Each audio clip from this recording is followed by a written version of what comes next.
Think about the person you dislike the most in the world. Really picture them. What is it about them that gets under your skin? Their arrogance? Their laziness? Their neediness? Now, what if I told you that this person isn't your enemy? What if they are actually a mirror, reflecting a part of yourself you've spent your entire life trying to hide? This is a core idea from the brilliant psychoanalyst Carl Jung. And today, we're going to explore 5 signs that you're shadow. The unconscious part of your personality is secretly directing your fate. The first sign is intense emotional reactions. You know that feeling when someone does something and you just explode with anger or feel an overwhelming sense of disgust? It feels completely out of proportion to what actually happened. Jung called this shadow projection. When we see a trait in someone else that we have repressed in ourselves, our reaction is often magnified. Maybe you can't stand your coworker's constant need for attention. Is it possible that a part of you craves recognition, but you've been taught to be humble and never ask for it? That intense annoyance is your shadow screaming for attention. Sign number 2.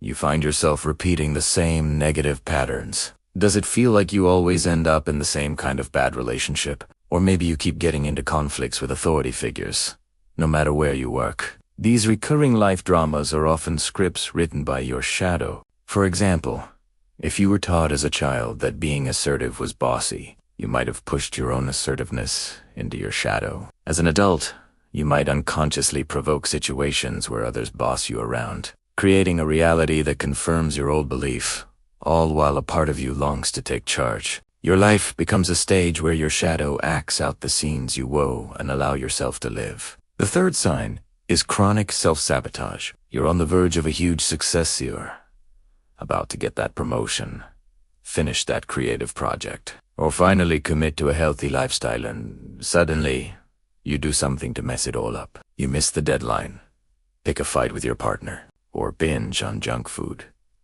This isn't just bad luck. It's often your shadow at work.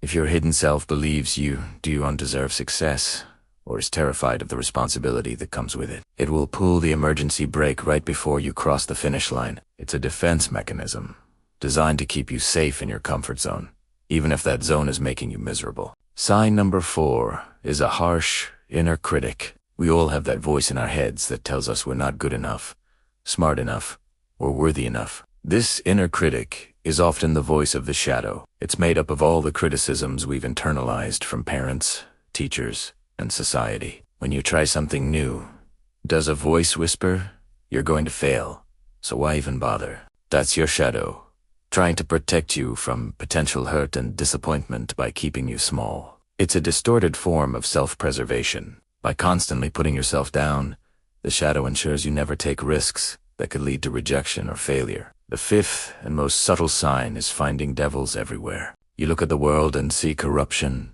greed, and selfishness everywhere. You are constantly pointing out the flaws in others, in political systems, in society. While these things certainly exist, an obsessive focus on the darkness out there can be a way to avoid looking at the darkness in here.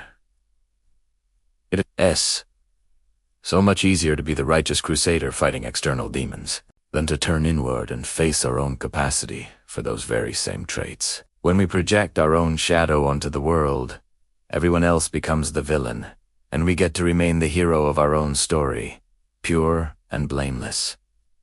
So, what do we do about this? How do we stop our shadow from running the show? Jung's wisdom here is profound. He said, "One does not become enlightened by imagining figures of light, but by making the darkness conscious." The goal isn't to destroy your shadow. Your shadow contains immense energy, creativity, and power. The goal is to integrate it. Start by noticing your strong reactions when you feel that intense dislike for someone. Ask yourself, what is this person showing me about myself? What part of me am I not acknowledging? This work is not easy. It requires courage and radical self. But by turning to face your shadow, you take back your power. You stop being a puppet to your unconscious patterns and start becoming the true director of your own life. You reclaim the lost parts of yourself and become more whole, more authentic, and ultimately, more free. The person you dislike the most might just be the greatest teacher you'll ever have. Thanks for joining me on this deep dive into the human psyche. If this resonated with you, Let me know in the comments. And don't forget to like and subscribe for more explorations into who we are. See you next time.